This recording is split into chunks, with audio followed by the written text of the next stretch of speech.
Hello, everyone. Welcome. My name is Zoe Fruchter, and I'm the League's Program Manager.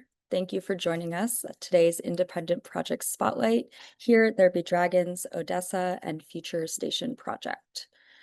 This program highlights work funded by the Independent Projects Grant Program, administered by the Architectural League and the New York State Council on the Arts, NYSCA, a competitive grant program open to New York State residents who work in any of the design fields. Independent Projects awards $10,000 grants to individuals or teams in support of self-generated creative and research projects that seek to answer the question, where could design go next? Grants are made possible by public funds from NYSCA with the support of the Office of the Governor and the New York State Legislature. The application period for the current cycle of independent projects is closed, but you can find out more about the program and all granted projects on the League's website, and we'll put that link in the chat.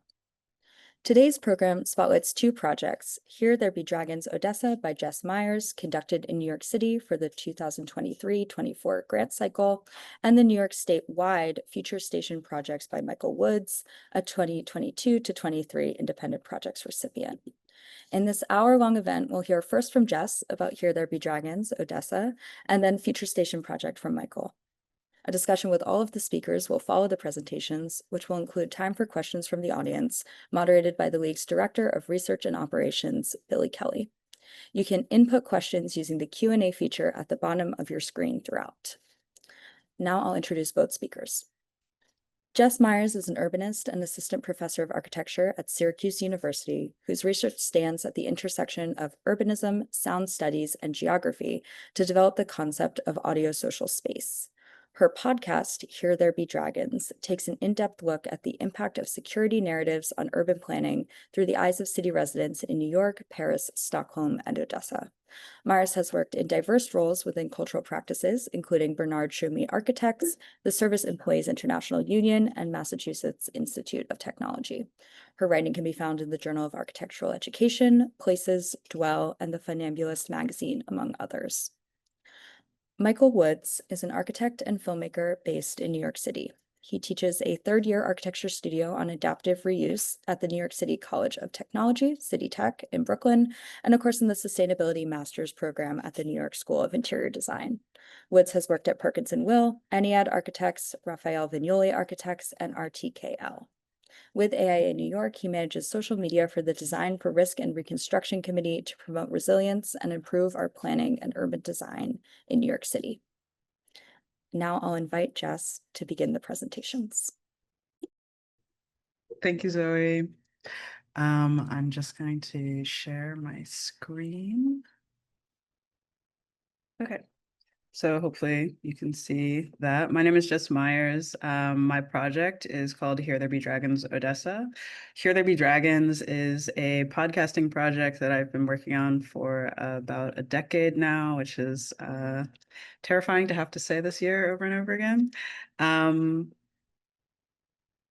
So essentially the title of the podcast comes from this type of cartographic lore that comes from medieval Europe, where essentially monks would sit on the docks and ask people their stories of where they had voyaged, what they had experienced, and things like this. And through this, we're able to draw a map of the world. If you are messaging me, I cannot see it, so I will maybe pause for a second. Jess, you're all good. We're just providing more links in the chat. Oh, great. Sorry about that.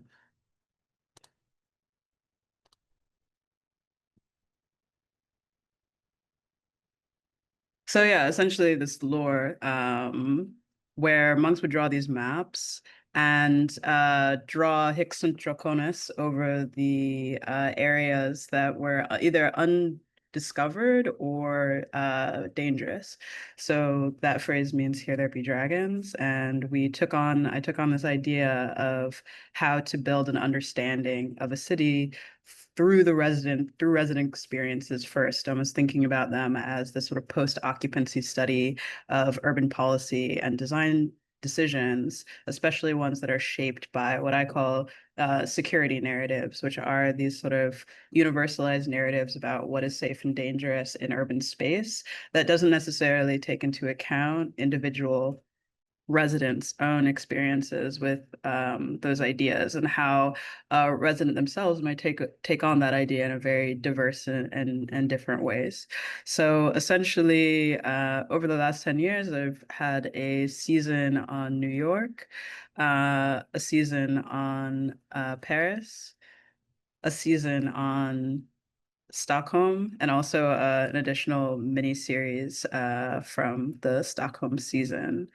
So, what was very generously supported by the Independent Projects Program was the season on Odessa, Ukraine.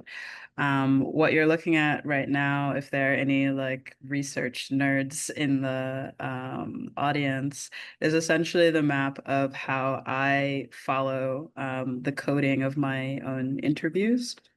If you're curious about that project, I'm happy to talk about it. But essentially, I started thinking about a season about Odessa in 2020, 2019, and had been gearing up to do the field research for it in about 2021, basically. At that time, the full-scale invasion had not started yet, and was still very much a question, and people were thinking about especially what you would call sort of a tertiary, quote unquote, tertiary city like Odessa, which is the third largest city in Ukraine, as being more safe. However, when the invasion started in 2022, not only did I was it became more and more impossible to try to find a sort of research opportunity in the city, but it seemed like it would not be possible to go to the city at all. So I needed to completely redevelop the methodology for the podcast, which essentially starts with field research. I stay and interview between about 25 to 35 people from all over the city. And code those interviews looking for overlapping themes. And it's only from that coding that episodes emerge. However, not being able to go to Odessa meant that I had to sort of reformat how that would be, which meant more remote interviews, but also since I was not able to go to Odessa itself, I also took it as an opportunity to do a type of interview that hadn't been a part of any of the previous seasons, which are interviews with people who are in the diaspora of the city and also who are displaced from the city. So everywhere that I would travel, I was always looking for folks from Odessa, and also um, in New York, the New York area itself, there are lots and lots of folks who are either in the diaspora or have been displaced from Odessa for a very interesting kind of history of migration between Odessa and New York. So a number of those interviews also took place in New York and New York State. Um, so what we're looking at here is this diagram of different themes that kept reoccurring in the interviews, which resulted in about 300 hours of tape to process. But also not being there, I was very anxious about this idea that I wouldn't be able to capture sort of the texture, atmosphere of the city in the audio of each of these episodes. So one of the interviewees that I had been introduced to was Ivan Semakrukin, who runs an independent music label in Odessa called Sistema System. And essentially through funding from the Architectural League of New York, I was able to work with Ivan to contract different independent musicians in Odessa to essentially go on sound walks for us and do these field recordings for us. So that also resulted in this, really amazing kind of archive of audio of just like very casual, almost diary-like reflections from musicians whose entire practice are about sort of listening really intensely to these urban environments. So one of the results of that was actually a kind of accidental recording that one of our field recordists, Tanya, aka DJ Electra, had done, where we were looking for recordings of the beach in Odesa, which is a really important part of the city's urbanism. And she went out to the beach, and while she was there, a ballistic missile interception happened at the same time, something completely by accident. And actually, in the field recording kind of instructions that we give to anyone who worked with us, there was explicitly saying, like, do not risk anything for any of these sound walks. If you are feeling unsafe or if something is happening, please abandon the recording. But Electra stayed on the beach, and the resulting recording was so stunning to us, was so striking to us, that I nominated her for a Sound of the Year award from the Radiophrenic Institute in Scotland, and she won a high commendation. So I'm just going to play a little section of that here. А вот и ракета прилетела. Стоит идти в укрытие.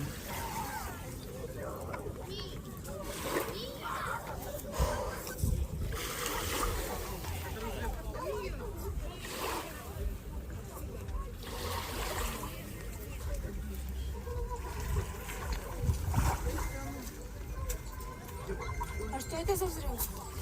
Это взбитие. Вроде взбитие. Не знаю. Вроде все. Не пишут? Тут пишут вроде все. Просто спите?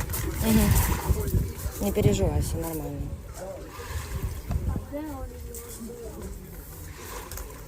А вот! А вон и... Да, вон и дым. Вот такие дела в Одессе. So the way that we wanted to work with a recording like that was to essentially take on an attitude towards the war that's very much inspired by this Odesan poet named Ilya Kaminsky. And in these collections of his, which I highly recommend, one called Dancing in Odessa and the other called Deaf Republic, it sort of talks about the way that war ruptures everyday life and then is subsumed by everyday life. So something as mundane in a port city like hanging out at the beach, completely disrupted by a ballistic missile, and then at the same time, like those activities flowing back in on top of that event. So even in the sort of sound design approach to the episodes themselves, what we took on is this idea of the war and like the traces of the war that exist in the recordings that we have and that exist in the interviews, kind of disrupting an episode and then being resubsumed by, you know, whatever the theme of that particular episode might be, whether it's housing or public transportation or something like this. So we started the season with a prologue, actually, because we thought it would be particularly important to explain, like, why are we focusing on Odesa and how did the methodology of the season change in order to accommodate working in a city that is in an open conflict. So from the prologue, we used a bit of that audio that Electra had sent us to create a bit of the kind of introduction to the prologue. So I'll play a little bit of that now.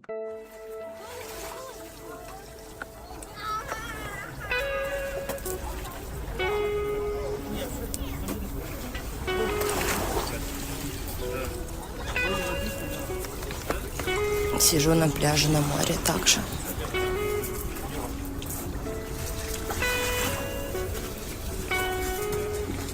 Кто-то на пирсе ловит рыбу. Каждый занят своим делом. Welcome back to Here There Be Dragons. I'm your host, Jess Myers. This season, I'm taking you to a pearl on the Black Sea, Odesa. Probably the port part, which is the one heart of Odessa. We move past Odesa's many myths to bring you residents' ambitions and fears for a city that lives in contrasts. Что Одесса город контрастов. We're getting stuck in traffic, walking the boulevards, cracking jokes, and arguing in the markets. These September mornings when I go to the bus station. We're getting lost in the complexity of language and keeping an eye on the neighbors. Сейчас было слышно, как скрипят шлепки. We're gonna take a good long listen to the Black Sea. По плитке на набережной. Сейчас я вышел на часть набережной, которая покрыта дощатым настилом. Подошел Come here to Odessa And we've never even been there. because Odessa is amazing. I think it's a good point to explore Ukraine from Odessa. So from there, what our main season is to this point has really focused on the sort of intersections of the built environment of Odessa and ideas around sovereignty that residents were sort of raising throughout the interviews. And again, that's something that's been very much guided by the interviews themselves and not a theme that was sort of preset by me. So the first 4 episodes are already out, and you're welcome to listen to them on any streaming platform that you would use. The next 2 episodes coming will kind of wrap up this focus that we are having directly sort of like on the tangible built environment themselves. And then we're going to sort of move into, for the rest of the season, talking about what I've sort of named to myself as urban intangibles. So things about, you know, the language that you use in public or the relationship to the sea. The first episode is called Center, and I thought it was a really good place to start because Odessa's downtown has this really kind of almost solar pull on all the residents. And even though not many people actually live in the center, it has such a concentration of, you know, cultural and social infrastructure that the entire city seems to gravitate towards it. So that's where we wanted to start, and I'll play a little clip of that.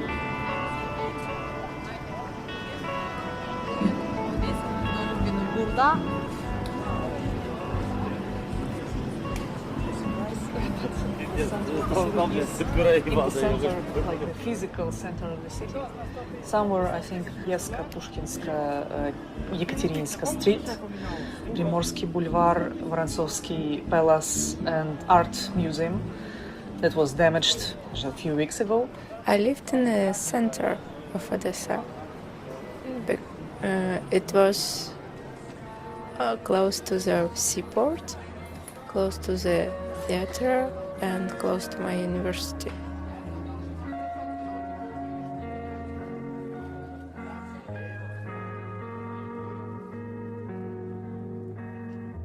Hi Jess, I'm now in the historical center of Odessa. So even to continue to speak to like how resident-led this season is, and the show in general, is like even the images that we're using, which we are working with Professor Shishi Chen here at Syracuse to develop, like come from very like resident embedded things. So even the image that you're seeing now, this sort of little cherub with this, what is a plastic bottle in the middle of its head, is a meme that was very popular in Odessa for a while, where an expensive renovation in the center of the city was starting to fall apart, and the face of this cherub crumbled and revealed this sort of plastic bottle within. And we wanted to use it to talk a little bit about the tensions of the city center being both deeply resourced and also somewhat wasteful in consideration of what residents throughout the city kind of need in terms of infrastructure. Then lastly, kind of companion to the season is what we've been calling offcuts and footnotes. So this is a way of kind of bringing a little bit of the academic and citational practice into audio form. So whenever we want to bring a bit more texture or bring a bit more information that wouldn't fit directly into an episode themselves, we create these like shorter audio pieces that give that information or give that texture. So one example would be like a site that we describe a bit in the first season is the central cathedral in the downtown of Odessa. However, we don't have enough time to sort of loiter there, but the field recordist that we were working with for this particular piece, Boris, is really, really excellent at describing his walks in these sort of sound walks. So we wanted to give the audience sort of like the time to spend in that space. So I'm just going to play a little clip of that to conclude.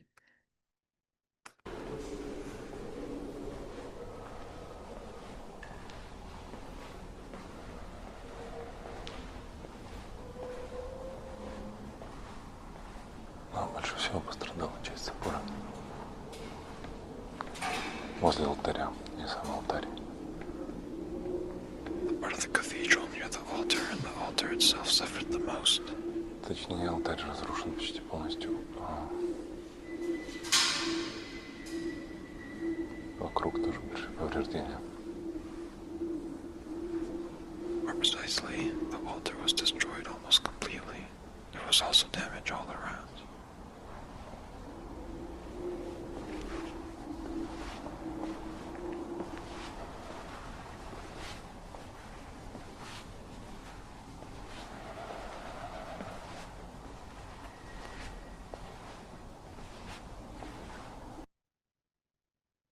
Thank you.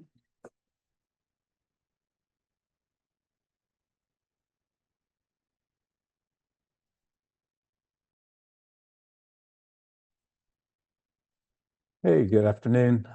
Share my screen here.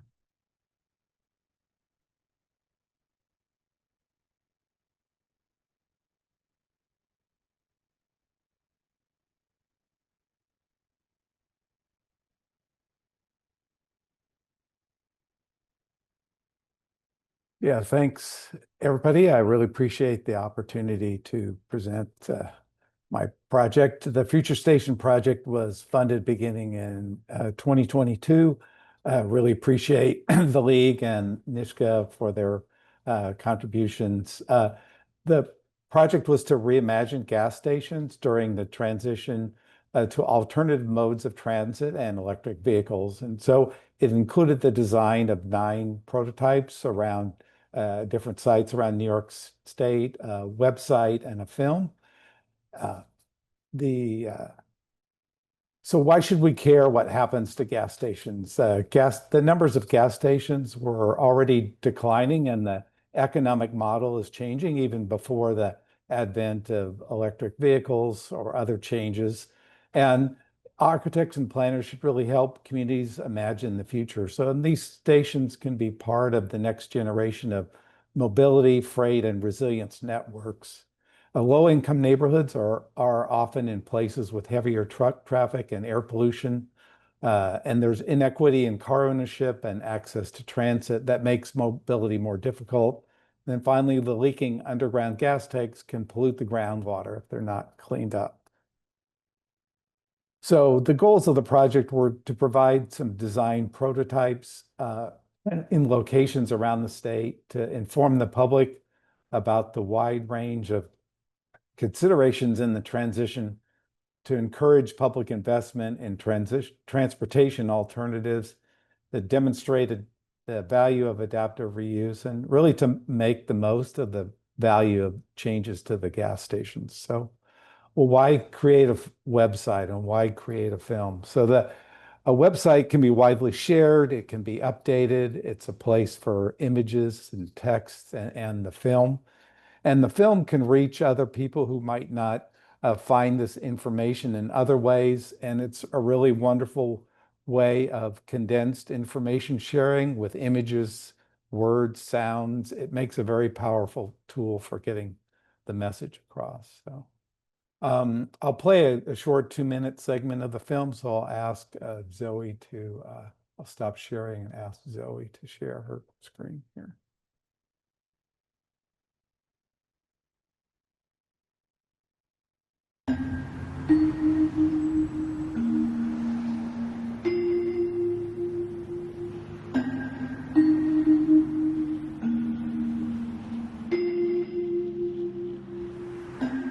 I was wondering, What will happen to all the gas stations as we transition to electric vehicles? I'm an architect, and I never really thought that gas stations were great buildings. They can be seen everywhere in cities, suburbs, small towns, and along highways.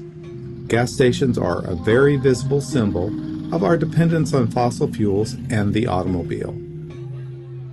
Why should we care what happens to gas stations? They occupy key locations in our landscape and are a critical part of the way we move from place to place. As the number of gas stations declines, it is important that we figure out how these locations will transform. This provides an opportunity for the reuse of these sites at these important locations in ways that could benefit local communities. To take advantage of these opportunities, strategic thinking is needed to understand the environmental, social, and economic constraints. How can we meet the challenges we face in resilience and mobility? New ideas need to be shared with communities to give them the chance to understand the potential for these sites and plan for the future. Climate change makes this more urgent. It's time to take action now. Thank you, Zoe.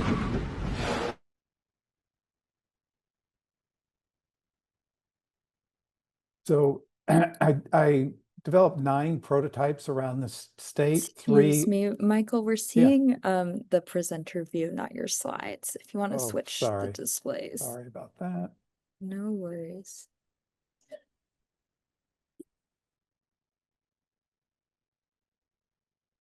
Go.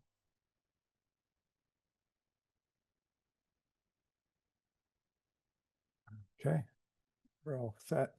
Yeah, I designed 9 prototypes around the state, 3 urban ones, Bronx, Buffalo, and Levittown, 3 rural prototypes, Port Henry, Watkins Glen, and Wyndham, and then 3 highway prototypes, Binghamton, Tappan, and Leroy, along the interstate highway systems, along a New York State Parkway, and along the Thruway.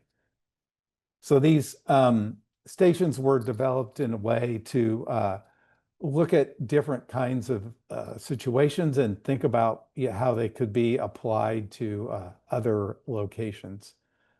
So, of course, adaptive reuse, when we think about that, it can reduce our carbon emissions, and it's a great dialogue can happen between the past and the present. We also need to think about the mid-transition and plan for the transition stage and not just the end. That's something that as architects or designers, we often don't think about. We think about maybe just where we want to end up in the end. But since this transition will take many years, this is something we really need to plan for. And really the priority is to get out of cars and trucks and to look at alternative forms of transportation. And we need places to change these transportation modes. And then I chose real sites instead of more generic concepts for these prototypes, because it's easier sometimes to imagine the change with a real place, and then these can still be applied generically.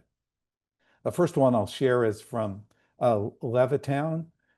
This is one of 2 gas stations at this intersection in Levittown, and it's a car-oriented suburb, and it doesn't have a train station like a lot of other Long Island towns. And so this is designed as a mobility hub with a cafe. So the regional bus lines and local bus lines cross here. So it's an opportunity, a place where people can wait to change buses, access bike share, car share, and ride share.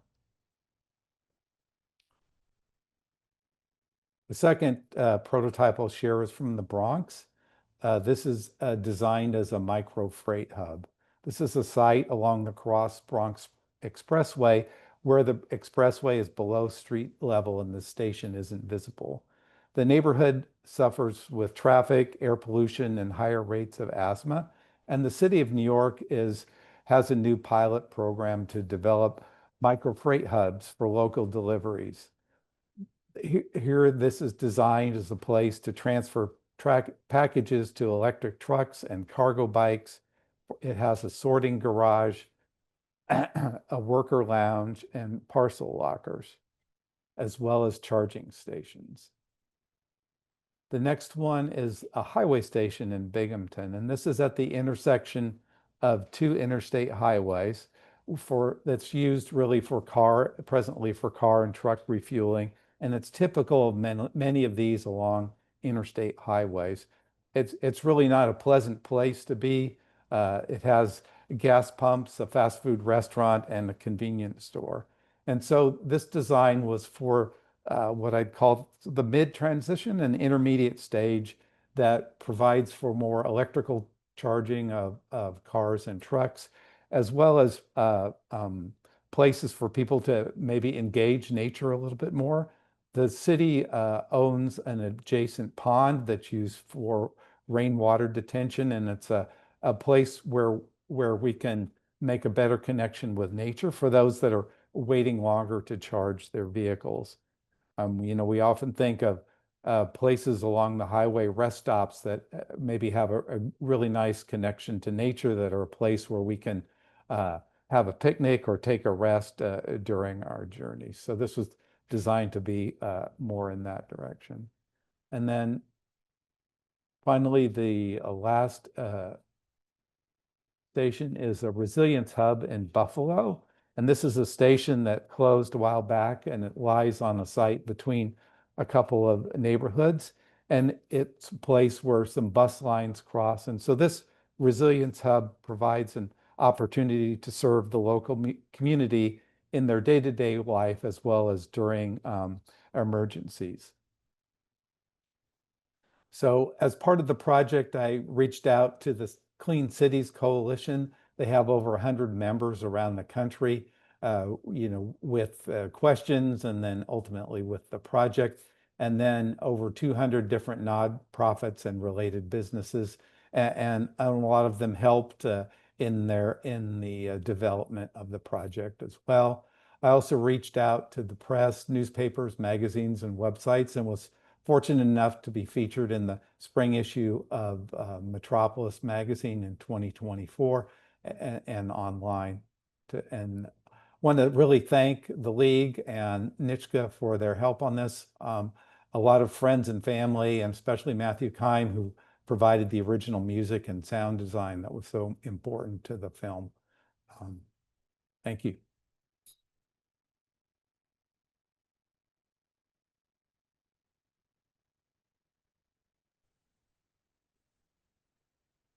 Hello. Thanks to you both for these presentations and for sharing your projects with us. They're extremely fascinating.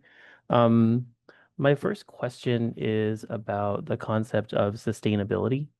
So both of your projects approach sustainability from different perspectives. Jess's from the standpoint of security and Michael's from the standpoint of climate.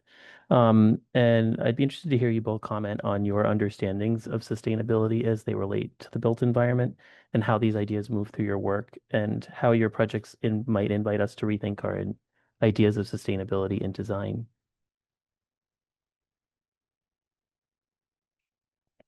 Jess, do you want to go first, or shall I? I think you should go first. Yeah. Okay, yeah.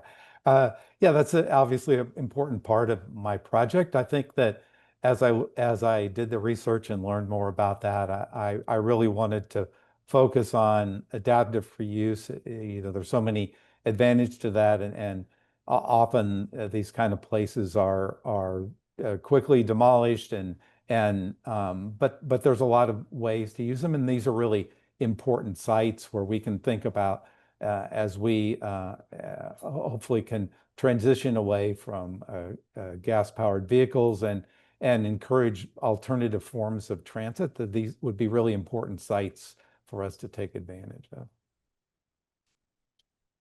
Thank you. Well, I guess I've never really framed the project in terms of the question of sustainability, but in that regard, I would say that, and this is an extremely old urban policy issue, is that the question about security is often taken from this very sort of like removed and universalist view. So the idea, and I think obviously this starts in the 90s, it's very much popularized in the United States, but also spreads throughout both the West in terms of influence on Europe, but also the West in terms of the influence that North America and Europe have over various sites in the global South. So that would be the question of the response to a feeling of insecurity or an idea of danger is always an increased amount of policing. So this is sort of like the law and order framework, the zero tolerance framework. And I think what we're living right now in terms of contemporary politics is the idea that, this was never addressing a resident's own concern towards what is happening in their own neighborhood. Instead, this is addressing a kind of, let's say, effort to make urban populations more governable, right? So sort of broader surveillance infrastructure, a broader policing infrastructure that, as we see now, has led to mass incarceration and a variety of a spread of insecurities across urban contexts, let's say like New York, but you can also talk about this in the context of Odessa. And then what that ends up doing is it siphons a large amount of resourcing towards that question of, resourcing a law and order infrastructure, but then it doesn't do things like, okay, how do we finance education, public transportation, childcare, sanitation, right? So all of these things are a part of the constellation that the residents that I've spoken to understand as security, right? But from a governance perspective, it really hasn't entered into that framework. And then going back to the question of sustainability, we're seeing the exhaustion of those resources, which has led to the collapse of infrastructures of, again, education, health, public transportation, et cetera, without those systems, it's not really possible to talk about sustainability in a serious way. Yeah, thanks for that. Yes, those are fascinating observations. My next question is more around methodology. So I'd be interested for both of you to speak to how you went about your individual site selection, and what sorts of criteria you were looking for as you were thinking through potential sites for these projects. Yeah, for me anyways, I wanted to have a number of stations, or look at a number of prototypes, thinking of maybe starting at 5 or 6 or something, and then as I realized what I needed to cover, I thought that 9 seemed about the right and type, and to look at each of these types were so different, the urban and the rural and the highway. I felt like rather than focus on one, I could do a more limited prototype on each of those, just to kind of flesh out the issues that crossed between the two. And I really did want to provide a lot of a variety around the state of New York in this, and not concentrate just in urban areas or just in the New York City area, but to really look at the whole state. And I think that was a really enjoyable part of it too. And it was really good to meet people all over that were interested in this, and to see what I could find and work into the station. Yeah, I mean, I think that research methodology is one of my favorite things to talk about. I'm not going to go all the way into all the sort of intricacies of things, but what I will say is for the Odessa season, I was living in Stockholm in 2019 for a couple of months. And while I was working on the Stockholm season there, I was already having conversations with my collaborators, like the fantastic sound artist and sound designer, Adrian Lilly, as well as my former producer, Adelie Pajman-Ponte, about what we were going to approach next. And because we were on the Baltic Sea, we started getting very interested in the Black Sea and sort of like the urbanity around the Black Sea. So we did the sort of pre-research phase. It involves, thinking about cities in Turkey, thinking about cities in Romania, and thinking about cities in Ukraine. So again, at this point, it's really, I think, important to state that Odesa was not under direct threat of war at that time, although had been much more vulnerable since 2014 when Russia annexed Crimea, and like the entire sort of threats for southern Ukraine kind of emanate from ballistic missiles coming from Crimea. But that's all of that to say that we had been doing this early research about sort of a couple of different contexts, and Odesa just kept standing out over and over and over and over again as a city that differed from our previous cities in that it was not a capital city. It was not a city that is very much sort of centered in a classic, quote unquote, classical study of city planning or urban studies in the United States. And it also is young and very old at the same time. So in terms of being young, it is a city that was kind of built tabula rasa, and by that I mean the like imperial Russian forces at that time had kind of like raised that land in order to put a traditional sort of neoclassical sort of grid started city there in 1803. And but before that, it had already been a trading hub that many, many, many different groups had been using. So you have traces from ancient Greeks at the time that it had been conquered. It was conquered from the Ottoman Empire. So there is a previous fortress city there that was called Haji Bey, which now some Odessans, when we talk about this in the podcast, like look back on that site of Haji Bey as kind of a refutation of thinking about the city as purely sort of imperial Russian construction and understanding these kind of fractured, longer urban timelines for the development of that particular site. Yeah. Fascinating. You both spoke to this a bit in the initial question. I also want to quickly say, just to invite people to ask questions in the chat, please, or in the Q&A, I should say. We're monitoring that, so please throw those in there as you think of them. I'm interested in thinking about or hearing you all talk about the sort of future that you would say that your projects envision. To what sort of future would you say that they aspire? Wow, it's a big question. I think it's a future where where transportation is much more accessible and less harmful to the environment. I think it's hard to I think I tended to focus on this idea again of the mid transition. So sort of where do we need to go next in order to get to where we want to be? And I thought that was something that we, like I mentioned before, that we often miss. We think about the future maybe with I don't know, with electric vehicles or cargo bikes or greater access to public transit to those that don't have it. But then it's harder for us it's easier for us to envision that than maybe something in between. So I tried to focus more on the in between.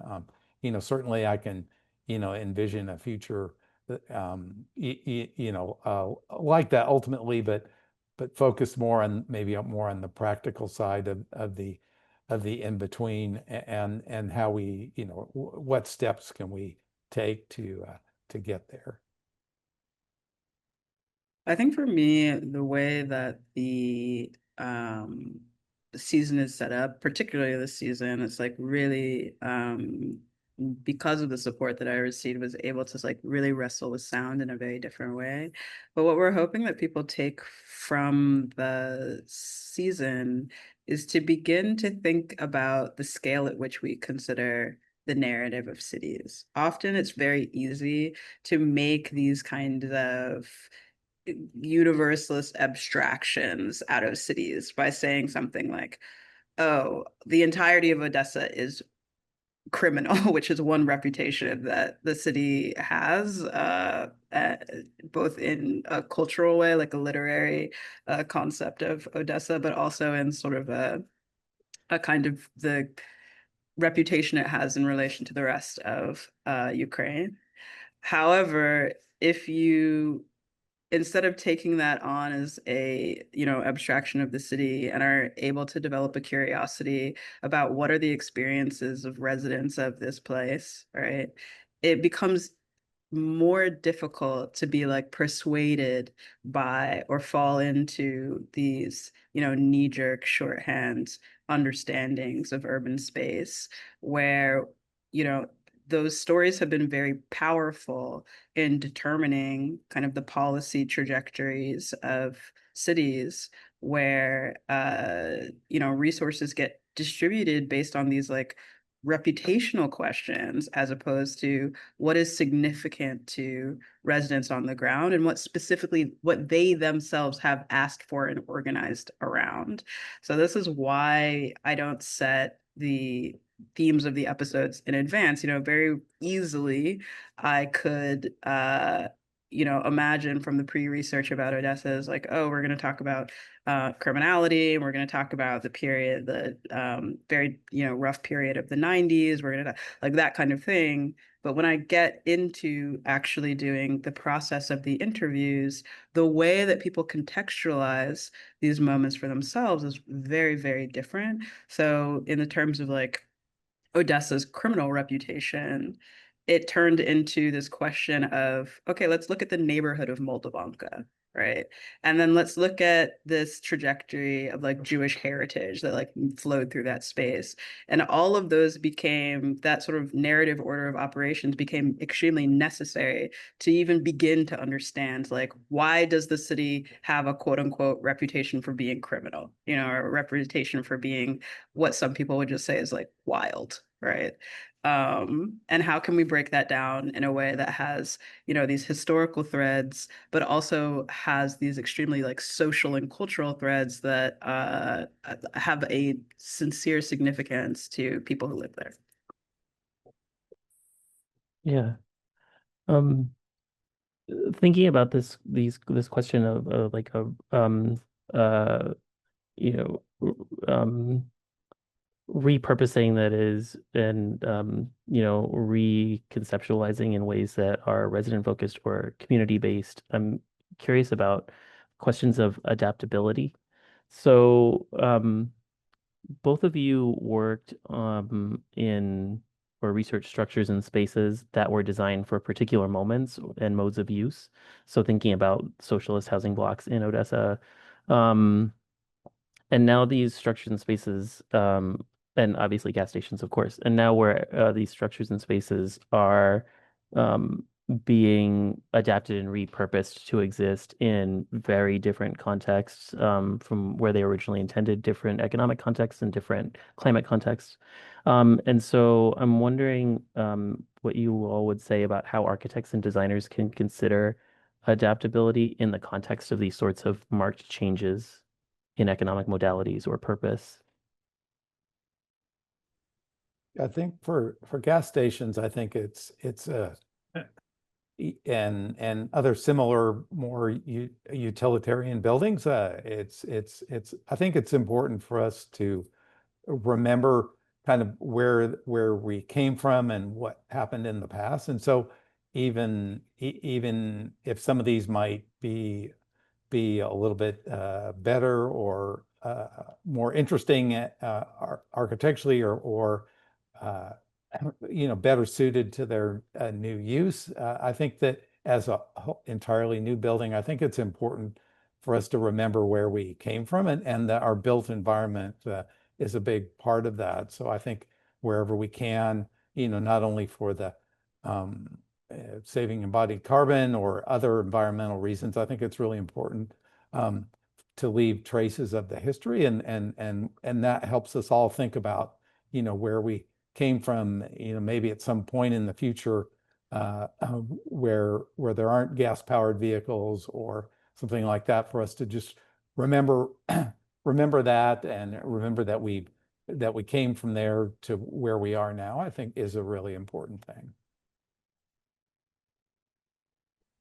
I think again, it goes back to this question of literacy for occupancy, like to be able to follow, again, while the contexts have changed, kind of the way that use happens, if we're talking specifically about mass housing in Odessa, and if this is something that interests you, I highly recommend this book by architecture professor out in Utah named Kate Malia. This book is called Taking the Soviet Union Apart Room by Room. And essentially what she focuses in on is the explosion of renovation projects, like apartment renovation projects that happen after the collapse of the Soviet Union in 91. And essentially the way that you can feel or you can see the stilted and difficult transition from a socialist housing economy to a capitalist housing economy in the details of what people went through in order to just renovate these apartments, these Soviet apartment blocks that are often, made of precast concrete panels and have their own problems with things like insulation and comfort and things like that. So really seeing this desire to tailor and personalize, I'm talking about this just because this is the episode I'm working on right now, to tailor and personalize interior space. But then the flip side of that change being a kind of withdrawal or inattention to the commons, which were such an important part of kind of Soviet mass housing design. So where does that marking in that, change and that adaptability of residents, kind of the different social flows that end up being re-entrenched in the built environment? Thanks for that. I am very fascinated by that topic. This last question is an audience question. Jess, and it's directed at Jess. So you mentioned that you worked with refugee communities as you were working on the Odessa season. This question is around refugee communities, Ukrainian refugee communities in West Texas, and whether or not you had any knowledge of those communities or contact with those communities as you were working on this season. Well, also just to correct, I wouldn't say that I was working with refugee communities specifically. I was working individually or interviews with folks that were both displaced, but also folks who were from the city's diaspora. So Odessa has this sort of interestingly marked flows of migration over time, which actually the New York Public Library has this really great archive of oral accounts from these different phases of migration that's called From Odessa to New York City, the Unique Legacy of America's Soviet Jewry. So highly recommend checking out that article, and also the oral histories that it kind of contains. But that being said, I did not work very closely or very much with West Texas Ukrainian community. I would say most of the folks that I interviewed who were in the States were in either New York or New Jersey, which again reflects one period of migration from Odessa, which would have been about in the 70s. 60s, 70s, because actually of a concerted effort of the American Jewish community to try and offer more possibilities of migration to Jewish communities in the Soviet Union, who are under incredible pressure over the course from the Soviet Union into the Russian Empire, but also these times elicited, there was a policy that was, I think, colloquially termed wheat for Jews in the 70s that essentially offered some agricultural benefits in exchange for the possibility of more Jewish Ukrainians to come to the US. However, the conflict that ended up arising with those migration flows was also the fact that these were the sort of Jewish community of the Soviet Union was much more secular, actually, than the Jewish community of the United States. And obviously, that's also coming from the secularization program that started with the Bolsheviks, but was, I think, a mainstay in the Soviet Union for its entirety, which caused these conflicts because Jewish communities who are receiving refugees, particularly in the New York area, were expecting to organize all of that through the synagogue.